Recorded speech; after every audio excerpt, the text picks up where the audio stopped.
The AmericasDemocrats.org podcast, a project of 21st Century Democrats, is made possible by contributions from our listeners. Want to do more? Go to AmericasDemocrats.org and click Donate. And thank you for allowing us to be your voice. And if you enjoy the show, please share it with your friends on Facebook and Twitter. This is AmericasDemocrats.org, the weekly podcast for stand-up Democrats. I'm your host, Jim Cuddy. This week, Chuck Collins of the Institute for Policy Studies tells us that real change is possible to reverse inequality in America. Amanda Litman tells young progressives if they want to make a meaningful change, run for office. And Bill Press talks with Congressman Tim Ryan of Ohio. Had enough of Fox News, the House Freedom Caucus, and Donald Trump? If you want the facts that you won't get from them or from the fake news sites of the alt-right, then stay tuned. Our sponsor, 21st Century Democrats, works hard to get everyday Democrats involved in returning our party to its roots and to success at the ballot box. Sit back and listen, then stand up and fight. And follow 21st Century Democrats on Facebook for all the latest progressive news. We're glad you can join us. The Institute for Policy Studies' Chuck Collins says that inequality in America is hardly inevitable, but knowing where it comes from is key to change. And we say hello to Chuck Collins, director of the Institute for Policy Studies program on inequality and the common good, and the author of Born on Third Base, a one-percenter makes the case for tackling inequality, bringing wealth home, and committing to the common good.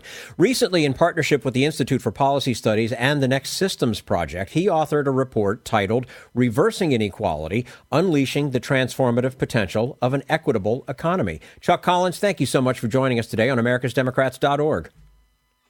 Thanks for having me. Our pleasure to have you with us.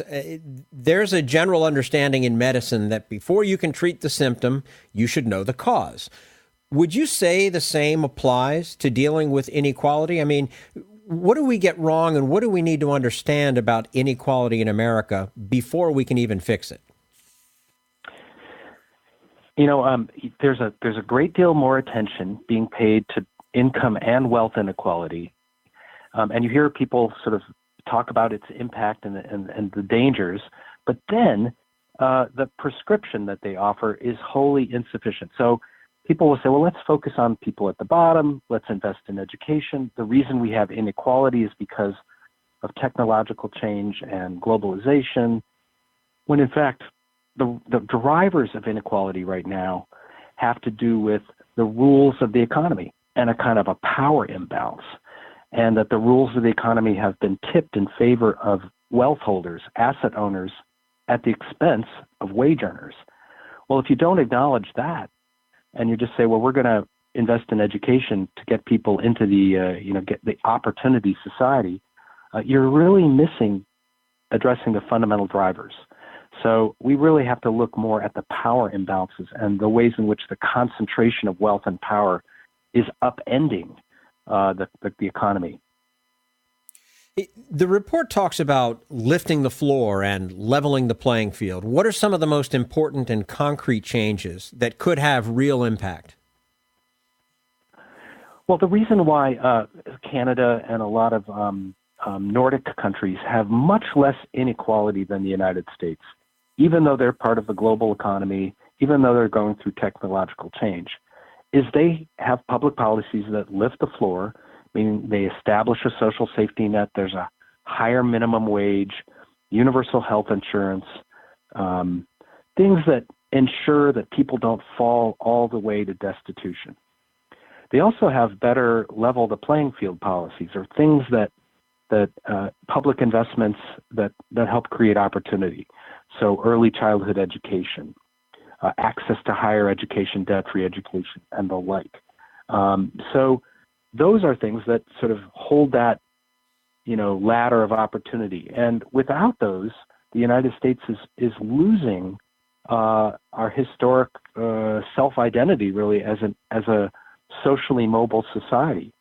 Where you're born determines where you end up, as opposed to where you apply yourself and move forward. So that's why those are important changes, lifting the floor and leveling the playing field.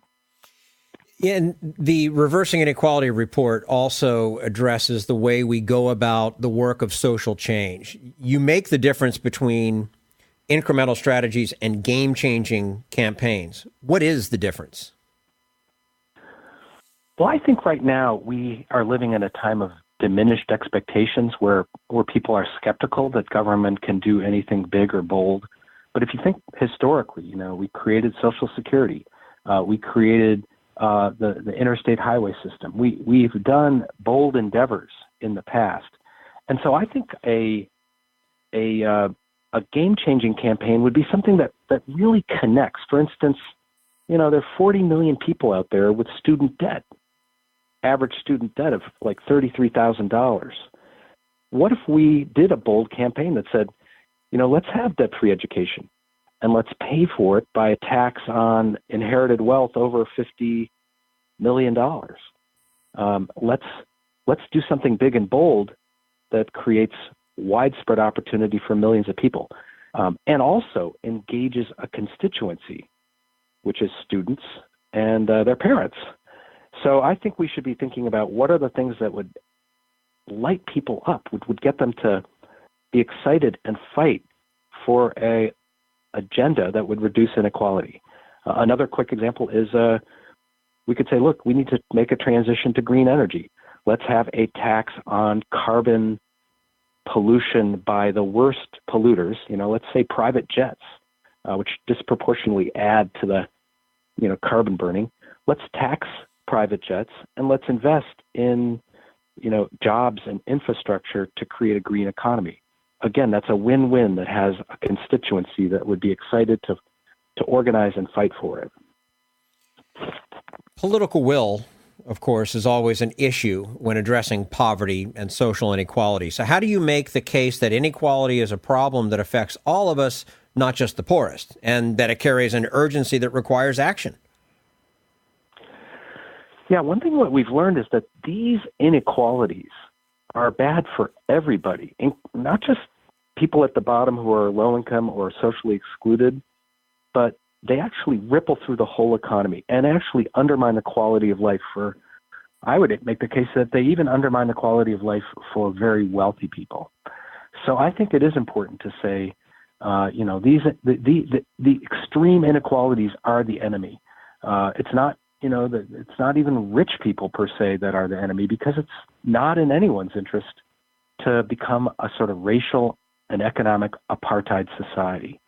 And so I think that things like expanding universal access to higher education, expanding healthcare, these are winning propositions for everyone in the society. And I think that's how we should be thinking about coalitions that bridge low-income and middle-income people, the things that actually improve the quality of life for everybody. Things that actually help low-income people create greater security and a better quality of life for people in the middle. So instead of people being pitted against each other, we should be all working together to create a more healthy and secure society. We're speaking with Chuck Collins, director of the Institute for Policy Studies program on inequality and the common good. And today we're discussing a report that he authored titled Reversing Inequality, Unleashing the Transformative Potential of an Equitable Economy. Chuck, another obstacle to change is a sense that inequality is inevitable and even necessary in some ways. What's your response to that kind of thinking? Well, I think that it's clearly not inevitable. It's the result of a power shift and rule changes. But, in the years after World War II, we created a society that actually, from between 1945 and 1975, we really did have a rising tide that lifted all boats. The bottom fifth saw their incomes go up. The middle income households saw their incomes go up at the same rate as the wealthiest households. We actually grew in tandem. So there's nothing determined about the economic inequalities we're living in. And they're not necessary. I mean, you can have modest levels of inequality. Maybe Jim, you get up earlier and work harder and do more radio programs than I do, and you should be rewarded for that. But that's the kind of inequality that actually is a reflection of effort. These inequalities we're living through are a reflection of economic distortions. They don't have anything to do with whether you or I worked harder or not. Mm-hmm. So there's no necessity in these extreme inequalities. You know, earlier you mentioned some of the Nordic countries in Canada, Norway, Sweden, Denmark, and Finland. Obviously, we can learn from these countries. But is it realistic to say that an economy the size of the U.S. can do what these smaller countries are able to do? I mean, is that also something that could be tripping us up here, or is that poppycock? Yeah, no, the lessons of the Nordic countries can easily be applied to a larger scale. For instance, again, wealthy people in those Nordic countries do pay more progressive taxes, but they don't resent them because their own children get a debt-free education. They don't have to worry about a family member having a catastrophic health event that would wipe them out. Even the rates of entrepreneurship are much higher per capita in the Nordic countries because more people can take risks to be entrepreneurs and start businesses. So I think that there's a lot of stereotypes about the Nordic countries. Oh, they're welfare states.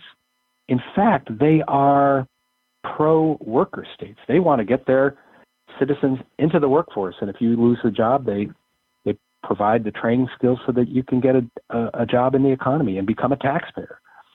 So I think we have a lot to learn. And I commend a terrific book called Viking Economics by George Lakey, which talks a little bit about the lessons we can learn from the Nordic countries. What does our own history in the United States tell us about the potential to change? Well, we've faced these extreme inequalities in the past. In fact, a century ago, we were living through the first Gilded Age, a period of, comparably extraordinary inequality. And people came together. The labor movement actually emerged. Women's and civil rights movements were part of that. And we worked to change the rules to reverse inequality. And even, during the Depression, people often say, well, where did Social Security come from? Did Franklin Delano Roosevelt, just wake up one morning and said we should have Social Security? Actually, it was a social change movement. A doctor named Dr. Townsend proposed the idea of retirement security for elders. It would remove, people would move out of the workforce and create occupations and openings for younger workers. That idea took off rapidly. And I think one of the lessons is things can actually pivot very, very quickly if people come together and are organized. And in every congressional district in the country, there was a Townsend Club lobbying for the creation of Social Security. I could see a similar movement around eliminating student debt. So I think one good news is people power still matters, even though we're up against sort of oligarchic political power. People power could make a huge difference. Okay. And let's hope we see that people power start to work sooner rather than later. Chuck Collins, director of the Institute for Policy Studies program on inequality and the common good. He's also the author of Born on Third Base, a one percenter makes the case for tackling inequality, bringing wealth home, and committing to the common good. Joining us today on americasdemocrats.org. Chuck, we do appreciate your time with us today and look forward to having you back again with us soon. Thanks for having the conversation. Absolutely. Thank you. And this is americasdemocrats.org, the weekly podcast for stand-up Democrats.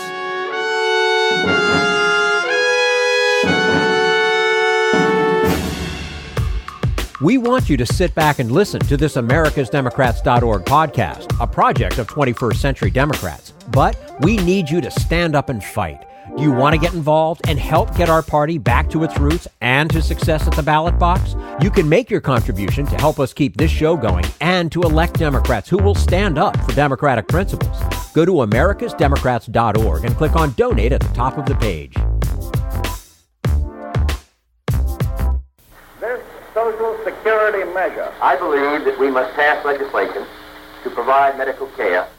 This is our tradition. When our grandparents came to America, it was the Democratic Party which said, welcome. It was the Democratic Party, the party of Roosevelt and Truman and Kennedy and others, who said that America belonged to all its people, not just a handful of the rich or a few giant corporations. That's why great leaders like FDR fought so hard for Social Security, and why JFK stood up to the insurance companies and their Republican allies to get Medicare. It's not just one thing, or one time, in one place. It's about a whole history of standing up to the Republicans and saying someone has to be on the side of regular working people in America. Whether it's defending Social Security or just the way your loved ones are treated on the job. That's what the Democratic Party is all about. And that's why this message has been brought to you by the Democratic Party. Working people like you and me. Paid for by 21st Century Democrats. Not authorized by any candidate or candidates committee. This is americasdemocrats.org, the weekly podcast for stand-up Democrats. Amanda Litman, founder of Run for Something, tells progressive millennials,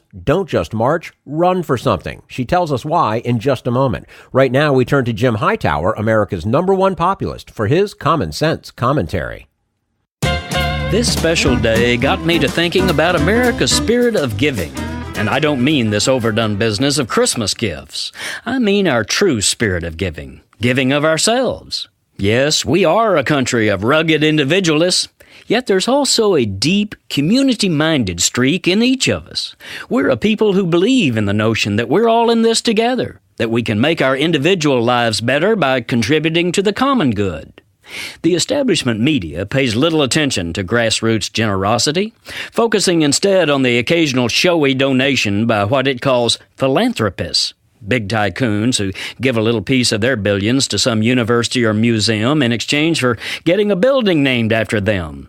But in my mind, the real philanthropists are the millions of you ordinary folks who have precious little money to give, but consistently give of yourselves and do it without demanding that your name be engraved on a granite wall. My own daddy, rest his soul, was a fine example of this. With half a dozen other guys in Denison, Texas, he started the Little League baseball program, volunteering to build the park, sponsor and coach the teams, run the squawking PA system, etc., etc. Even after I graduated from Little League, Daddy stayed working at it because his involvement was not merely for his kids, but for all. He felt the same way about being taxed to build a public library in town. I don't recall him ever going in that building, much less checking out a book, but he wanted it to be there for the community, and he was happy to pay his part. Not that he was a do-good liberal, for God's sake. Indeed, he called himself a conservative. This is Jim Hightower saying, my daddy didn't even know he had a political philosophy, but he did, and it's the best I've ever heard. He would often say to me, everybody does better when everybody does better.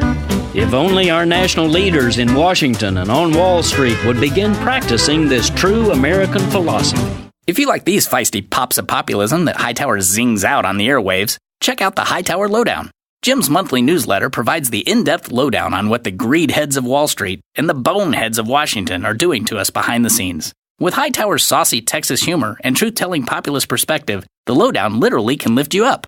And get this, you can have the lowdown delivered to your mailbox or email each month for only $15 a year. Yes, 12 issues, only $15. Check it out, hightowerlowdown.org.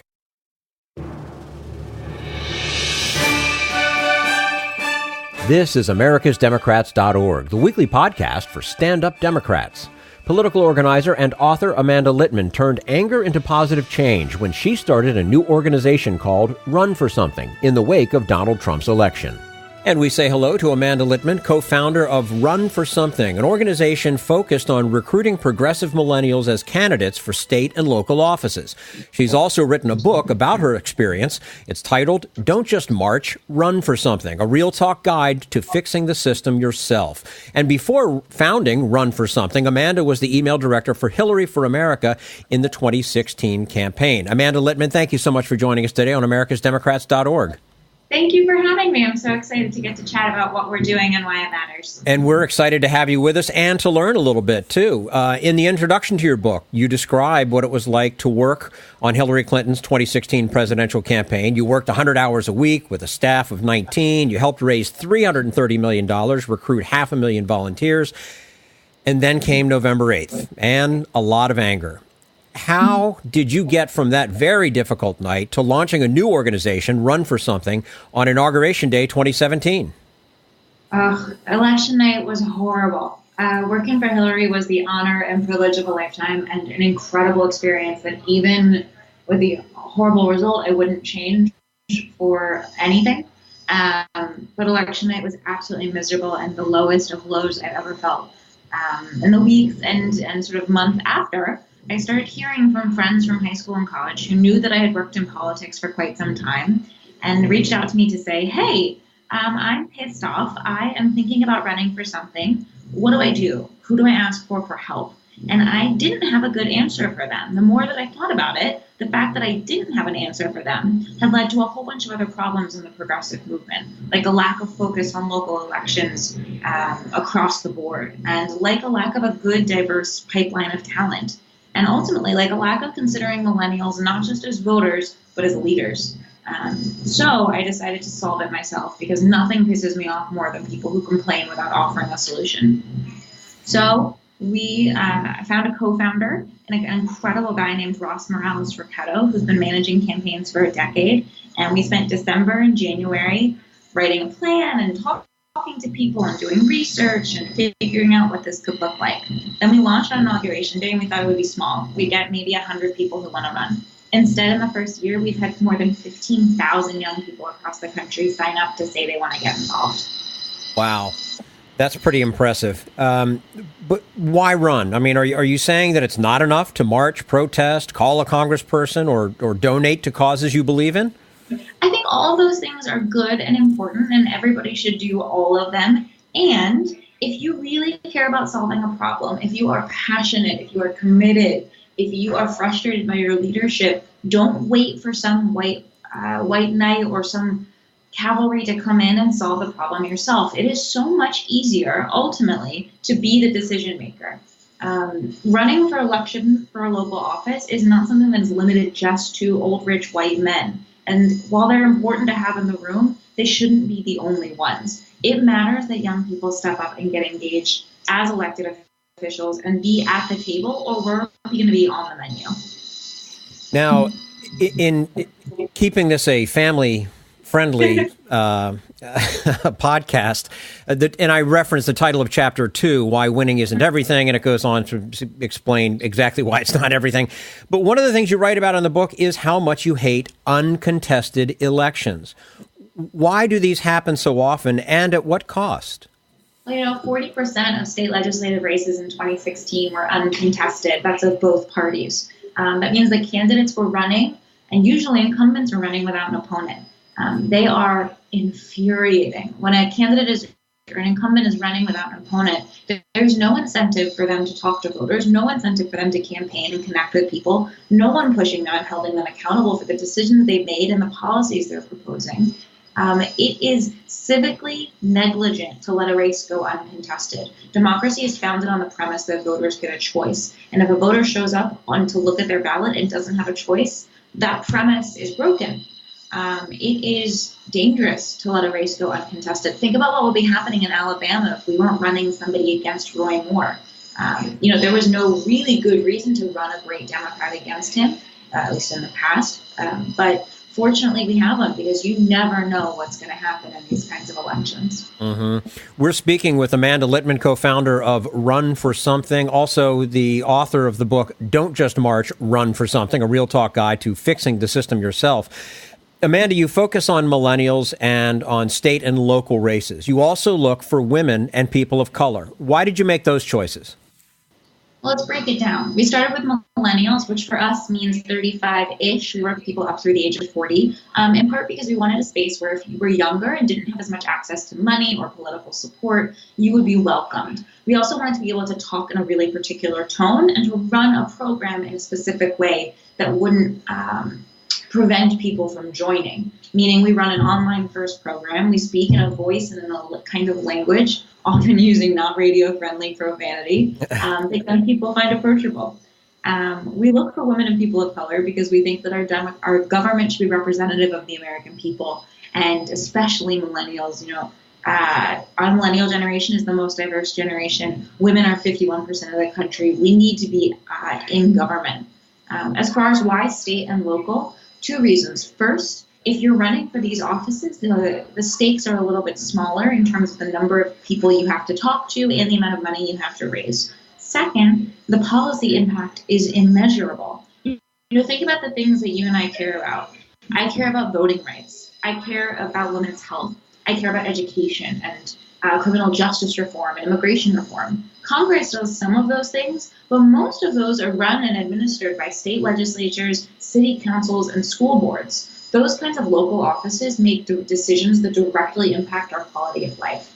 So I think it's really important to get good progressives in there. Absolutely. And, let's talk about the response since you began. According to a report on Vox, you backed 72 candidates in last month's elections and 32 won. Pretty remarkable success rate, given that first-time candidates usually have a 10% chance of winning.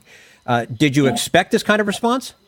We did not. Like I mentioned, we launched and thought this would be small. We'd get maybe 10 or 100 people in the first year who want to run. We've had 15,000 young people raise their hands across the country and say they want to run for local office. Those 72 candidates last week are part of our slate of more than 120 folks we've endorsed already, and we expect more to grow. Just this week, so it's early December, we had another candidate run in the California State Assembly race yesterday, and she came out ahead. So that number 32 is now 33, which is really, really exciting. That is fantastic, and congratulations to you and all of the folks working with you. What are some of the things, though, that you say to a potential candidate before they take the leap? I mean, obviously, a lot of people are coming in green. Are there some misconceptions about what it's like to run for office that you have to kind of untangle? Yeah, I think the two biggest things we say to potential candidates is first, know why you're doing this. Don't run for something because you think you can win. Don't run for something because it's glamorous or sexy or exciting. Run for something because the office you're running for lets you solve the problem you care about. Identify that first and be able to articulate that, and everything else is easier. The why of your campaign is what you're going to get asked about every day, 10 times a day when you're campaigning. So be able to have a good answer when someone says, so why are you doing this? It'll also make your motivation more clear. The second thing is that it is hard. Campaigning is not easy, and there are no shortcuts. There's no magic list of donors. There's no secrets. There's no app or technology that can do the work for you. You, as a local candidate, have to do it yourself. You have to knock on doors, you have to make calls, and you have to have the conversations that will ultimately win the election for you. People don't realize that there's no machine that can do the work. You've had a remarkable political career. In addition to working on the Clinton campaign, you interned and worked on the Obama 2012 campaign. You also worked on Charlie Crist's gubernatorial campaign. How does this new phase in your life compare in terms of the reward? Oh, if you had told me a year ago that this is what I would be doing with my life, I would have laughed you out of the room. In so many ways, this is the best job I will ever have and have ever had. I love working on campaigns. I loved working for the president, for Secretary Clinton, and for Charlie in Florida. But this work is so meaningful. The scale is incredible, and the candidates are so inspiring. These are people who aren't just sitting down, staying quiet or complacent with the status quo. They are changing their lives to change the world, and they inspire me. It is just such a blast. Fair to say that Run for Something is the silver lining of November 8th? I hope so. I think so. I think Run for Something and the rest of the incredible organizations that have sort of sprung up, either new or old, that 20,000 women have signed up with Emily's List to say they want to run for office, that Swing Left is raising hundreds of thousands of dollars for congressional races, that news stories are being put out about state legislatures and city councils across the country. I hate that there's a silver lining out of this. I wish that we had won last year, but if we hadn't, this is where I think the future is.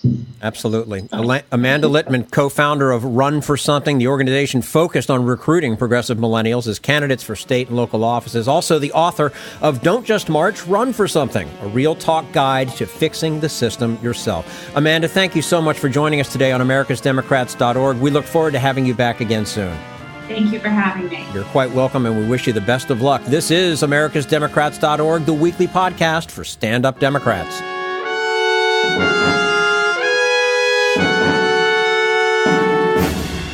We want you to sit back and listen, but we need you to stand up and fight. Help get our party back to its roots and to success at the ballot box. Make your contribution to keep the AmericasDemocrats.org podcast, a project of 21st Century Democrats, on the air, and help elect stand-up Democrats. Go to AmericasDemocrats.org and click on Donate at the top of the page.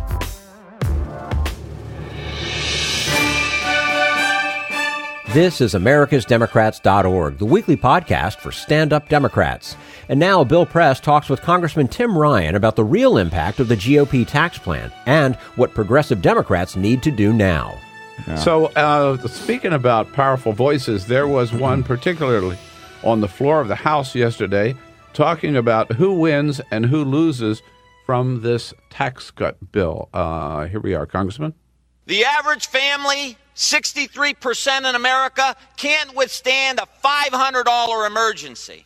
And Apple, with this tax cut, is going to get $47 billion. And Donald Trump's family is going to get $1 billion.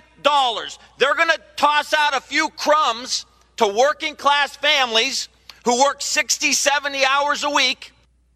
That, of course, is Congressman Tim Ryan.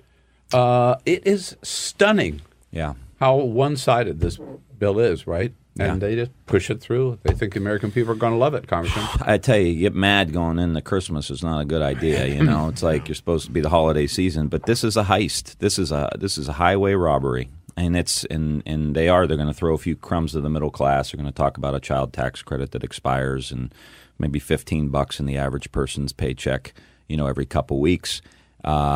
And Apple and these big corporations who are already sitting on a ton of cash. I mean, that's the thing. Like, if you really could convince me they need this, they want to reinvest in the United States, there's provisions in here that force them to do that, say, look, okay, maybe you got an argument. These guys are sitting on more cash than they've ever sat on in their lives. If they want to build a factory, if they want to hire more workers, if they see that it's going to lead to more profits, they have the money to do it.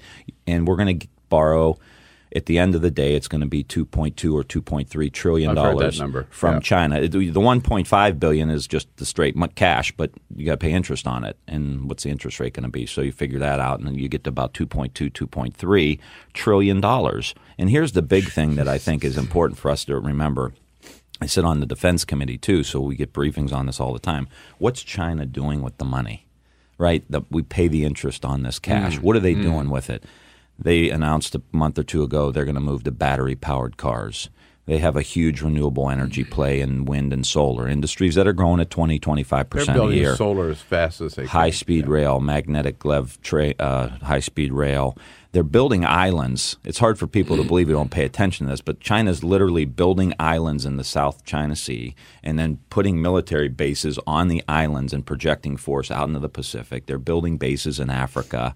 They're taking our money and they're basically modernizing their economy and building out their military from submarines to cyber with our money. Yeah. So not only does the middle class get screwed, not only did the wealthy get a heist of a century. This is like the Lufthansa heist from Goodfellas. I mean, but then what you're doing is you're giving China a bunch of cash to facilitate their continual rise, and this is why I think it's just cementing in a position the United States does not want to be in. So the Republicans know, they see the polls, right? The American people don't like this bill. They think they're going to get screwed by this bill, which they are. Mm-hmm. But the Republicans passed it on the bet, I guess. So they're convinced that they can now go out and sell it next year. Mm-hmm. Do you think they can? And doesn't that depend also on Democrats being able to get the message out about what the bill really does? Yeah, I don't think they're going to be able to do it. I don't think there's going to be that significant of an increase in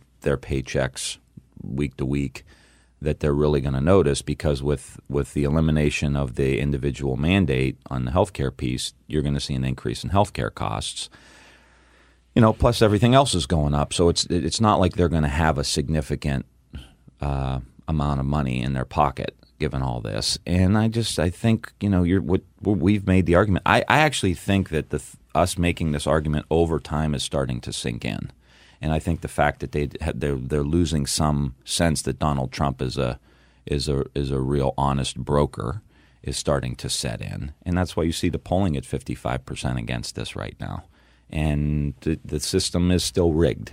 Donald Trump was right. Bernie Sanders was right. The system was rigged. And Trump went in there and made sure it stayed rigged and further rigged for him. Yeah, right. As you mentioned, the Trump family, and there hasn't been, I don't think, enough attention to that. They're the big winners in this thing, either through the pass-through, the estate tax, the commercial real estate, breaks for commercial real estate, and God knows what else is in there. I mean, they're going to make out big We time, said this from the very beginning. I remember Bill Clinton was in Ohio. We were at a Union Hall, and I said something along the lines of, Donald Trump's going to gut the American worker and step over your cold, dead body, right? And the national media was following around. I said, were you really sure about you? That was really tough what you said. I said, well, we're going to wait and see. Well, this guy got in. He's got a 40-year career of screwing workers, screwing lawyers, not paying anybody, filing bankruptcy. What the hell did you think he was going to do when he got in? He was going to try to pilfer the system for himself and for his family, and that's exactly what he did. Like, of all the accomplishments, the thing about it, too, is like, this is not – I agreed with some of the campaign Donald Trump, right? Going to raise taxes on the wealthy, expand Medicare, expand Medicaid. And take care of the forgotten people. Yeah. They're forgotten in this bill. Yeah. Totally. And they're going to, 25 average family in Youngstown's going to have about $20,000 more in national debt that they're going to have to pay over time. Not going to be able to make these investments. Here's the thing, and Alex will let I don't want to totally dominate here, but let me just say, Democrats need to provide an alternative vision for how we're going to get the economy going. Yep. And I believe that we have to rebuild the country. So that starts with, I think, taking down every blighted home and abandoned factory. Trump said American carnage. Guess what? If you're living in a town where you drive by 10 dilapidated homes and 2 closed factories for 20 years, guess what? That's American carnage to you.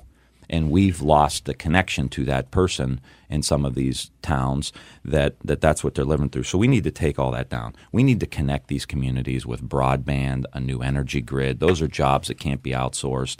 And figure out how to get venture capital money into these communities. So 80% of venture capital money goes to 3 states, California, no offense, New York, and Massachusetts.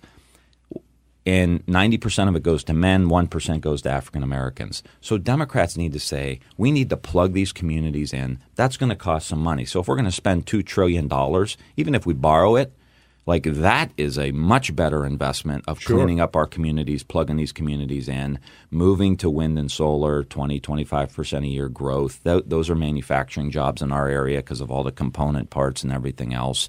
And let's paint that picture of what we believe the economic system needs to look like. Yeah. And this is what they're doing, and here's what we would do. So you mentioned the national media following you around. We have one of them here in the studio here. I better put you on warning here. Alex Seitzwald from NBC News. Well, I wanted to ask you, what about the argument that they're making that given everything you've said, people are going to see in their paycheck, a lot of people are going to get a tax cut next year, even if it goes away in 10 years. And all these big companies like AT&T, Boeing, they say they're going to give $1,000 to their employees. And I know that that's a drop in the bucket compared to what they're going to make overall. But still, if I'm a voter and it's hard to pay super close attention to politics and I'm getting more money, are you worried that they're going to say, you know what, actually maybe this thing isn't so bad? I think it's going to, time will tell. I think we keep saying, look, this is not going to have a significant impact on the economy. It's not going to increase wages. I think we just continue to lay these arguments out, and time will tell. I mean, I was telling somebody the other day when Tip O'Neill and Reagan did the tax cut.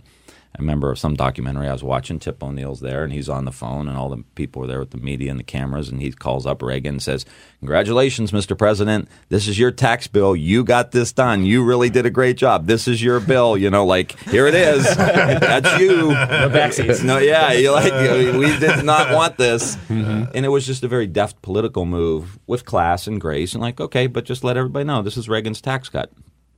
And I think this is okay, this is yours, guys. You won. Congratulations. Merry Christmas. We saw what you did at the White House. Let's talk in a year. Let's talk in a year, and we'll see what happens. And like I said, I don't think these corporations are doing anything they wouldn't already be doing. I mean, there's no way AT&T or whatever these companies weren't already going to give a holiday bonus to their people.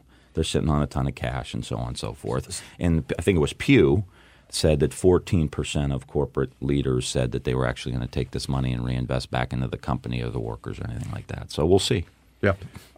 You've got less than 24 hours or maybe 24 hours to resolve whether or not the government's going to stay open over the Christmas holidays. Yeah. Going to be a government shutdown? I don't think so. I think they get it done today. Today? Yeah. That was the scuttlebutt in the House gym this morning, Bill. Oh. Let you in on the insides. That's right. That's why the deals get cut, right? If you want to know what's going on, right? Yeah. You go to the House Yeah, gym. there was talk they're going to probably do some kind of clean CR and then maybe do a separate vote on a supplemental. So if you want to vote to keep the government open, clean, you can do that. And if you want to vote for the supplemental with disaster relief, I don't know if they'll have the defense piece in there or not, but you can vote for that too. And wherever things land, they land. And the Senate will probably pass a clean CR too, if that's the only thing that goes through. And what happened to the Democrats' pledge that we will never let the CR this happen before the end of the year unless the Dreamers program is extended? I don't know. I mean, we don't have I know in the House we don't have the votes. If they do a clean CR, they'll be able to pass it on their own. So as far as the Senate goes, I'm not sure. I don't know if they just say kick the can 3 weeks. There may be a better opportunity to resolve this stuff. I mean, you're going to be at the same spot basically, except 3 weeks down the road, and maybe there'll be an opportunity then. But, this sucks because we lost. This is why I get so really mad sometimes that our lack of political skill leads to them being in power and doing this stuff. Which leads to lack of political clout. Yeah. They're just doing what they do. They got in. They control the House, Senate, White House. Guess what? They're going to pass taxes and they're going to have tax cuts for rich people. Guess what? What a surprise. Our job is, okay, how do we not let them get into power? Which is why it's really critically important that as Democrats we play our cards right and figure out how to piece this thing together. So what does that mean between now and November? And do you think in a year from now you will be in the majority? I think there's a good shot. I mean, I think just because of the anti-Trump, there's an opportunity that's presented itself. The problem is that Trump is still very popular within the Republican Party, like it or not. He's losing independent voters, obviously Democrats. I think he's losing some of the ones he even got. But it's hard to have a wave if the intensity with the incumbent is high. And I think it's still high. I mean, we'll see what happens. And I think the tax cut will probably help within the Republican Party. And I think that makes it hard. The districts make it hard because of the redistricting and everything else. That's going to make it hard. So we got our work cut out for us. But we have, I think, independent voters open to us. We need to present a new Democratic alternative that is fresh. We got to move away from these same old arguments that we've been having for 30 years. It's not about just they're cutting taxes for rich people. That's gross. But I think you got to talk about competing with China and what this is doing. This is weakening our country. This is not going to raise wages. We've tried this with George Bush. I mean, is it the question for people at home is going to be, was this creating jobs for me or raising my wages in a significant way? And like you said, if it does, we're on the other side of that one because we oppose this.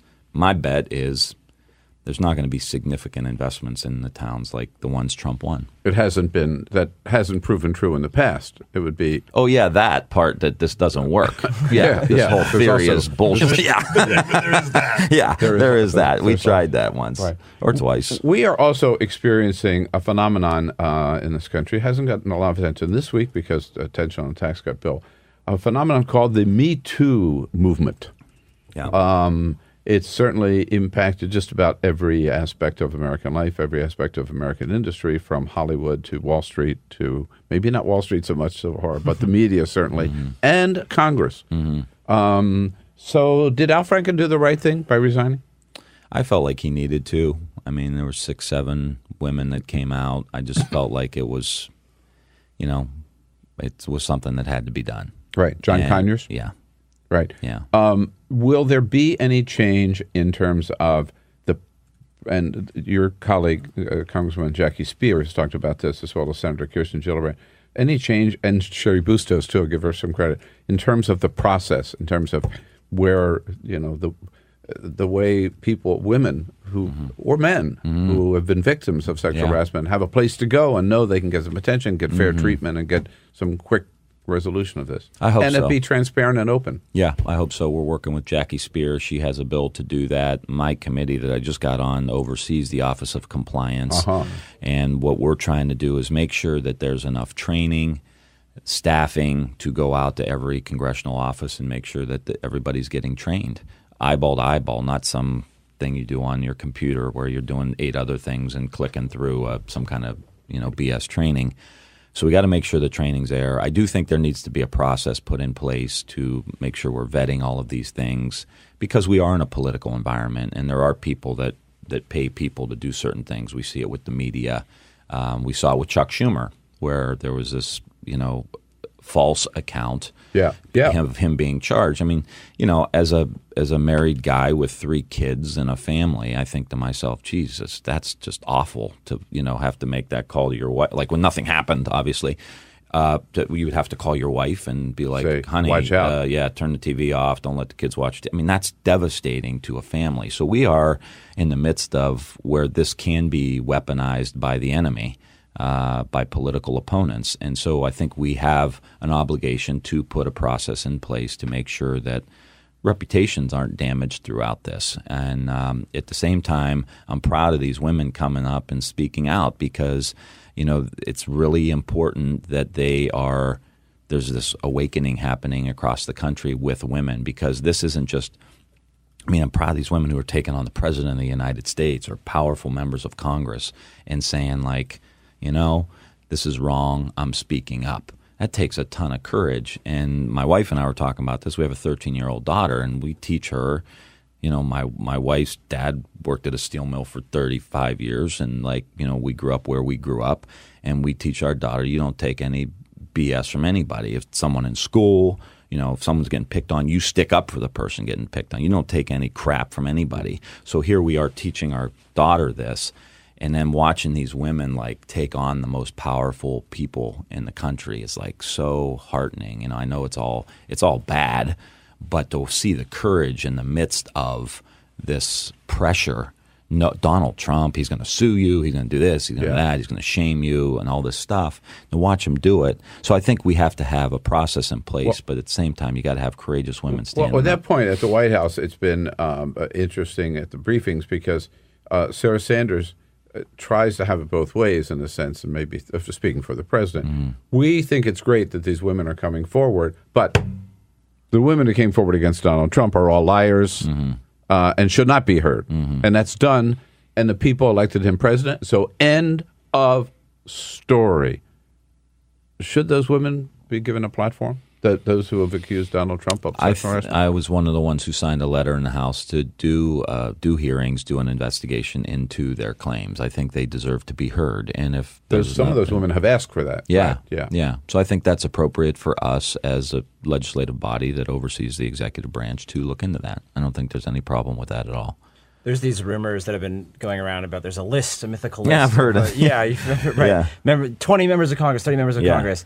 It's going to come out. Are people talking about it at the House gym? Are people talking about that? Is that not just in the House gym? Yeah, it's there are a lot of people talking about it, and it's been talked about now for 6 weeks. And you hear different numbers, different people, and this many Republicans and this many Democrats. You think there's any truth to that? No idea. I mean, I would assume like any institution as big as ours, there's probably some truth to it. There's probably some people there. But I tell people this story. I come from the Youngstown area, and I remember when I first ran for the state Senate primary, I was 26 years old, didn't know up from down politically. And people would say, you stay away from that guy, he's getting indicted in the next couple weeks. You stay away from that guy, the FBI's been looking at him for a year or so, and there's wiretaps and all this stuff. It's like nothing ever happened. I was 26, so I was like, I didn't know what to think about any of this stuff. And there were people there were so many rumors that, I learned very early on that people start rumors and rumors happen just by happenstance sometimes. Sometimes there's actual, where there's smoke, there's fire. So I assume there's something. Yeah. But I don't know if it'll be as big as it Yeah, you'd have to assume portrayed. that Blake Farenthold and Reuben Kuhn and John Conyers and Al Franken are not the last ones. That The only ones. I mean, you look at the people that come through here. I mean, chiefs of staff, and and it's unfortunately there's a lot of people in positions of power, and they're from many people. There's older mentality, kind of the madmen mentality, like this is okay. So there's got to be something. But so, Congressman, we haven't seen you in a while, and in the meantime, I know among other places you were spotted. We have missed you. You were spotted at the Iowa Steak Fry, which is a sort of a classic place that people who might have higher ambitions might show up. What are you thinking about 2020? I was just trying to get some protein. You know what I mean? That's a long way to go. That's a long way to go for a steak. It was so good, though, Bill. I'm trying to go paleo here. Yeah, exquisite steak. I am, like most people should be, focused on 18. I think that's a really important problem we have in our party.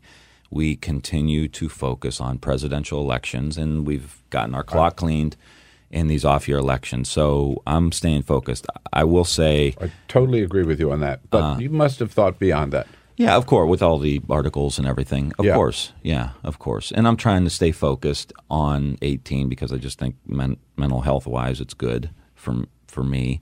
But I want to be a part of a national conversation. I think after the leadership race that I got a platform and a microphone that I did not have before. And a lot of us talked about this right after the election. Like, Trump's president, like, we're doing something terribly wrong. And I felt like guys like me, people like me from areas like I'm from, need to step up and speak out, or we're going to continue to lose this large group of people, the laborers, the operating engineers, the plumbers, the pipe fitters, those rank and file union people. Those are my guys. I mean, those are my people. I mean, I've worked with them. I've campaigned with them. I think I have something to add. I've been here a long time. I sit on the Defense Committee. I understand the kind of military geopolitical aspect that I've just been working on my whole career here. So I feel like I have something to add. Now, whether or not that means you run for the highest office in the land, I don't know. But I do know I am going to be in the middle of any discussion we are having about where the country's going, where the Democratic Party's going. I'm going to be right in the middle of it, and I'm not going to back down. And I'm, to watch what happened with the tax cut is, I think, continuing to help. I think us understand that we're not where we need to be politically. Yeah. That's all for americasdemocrats.org. Thank you to all who made today's show possible. Chuck Collins, Amanda Litman, and the entire Bill Press team. And thank you for listening. If you liked what you heard, please get involved in our efforts to keep this show going and to elect Democrats who are bringing the party back to its roots. Go to americasdemocrats.org and click on Donate at the top of the page. And be sure to find 21st Century Democrats on Facebook. For americasdemocrats.org, I'm your host, Jim Cuddy.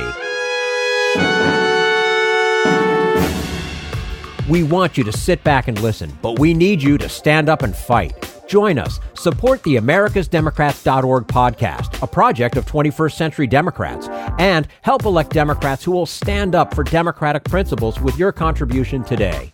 Go to americasdemocrats.org and click on Donate at the top of the page.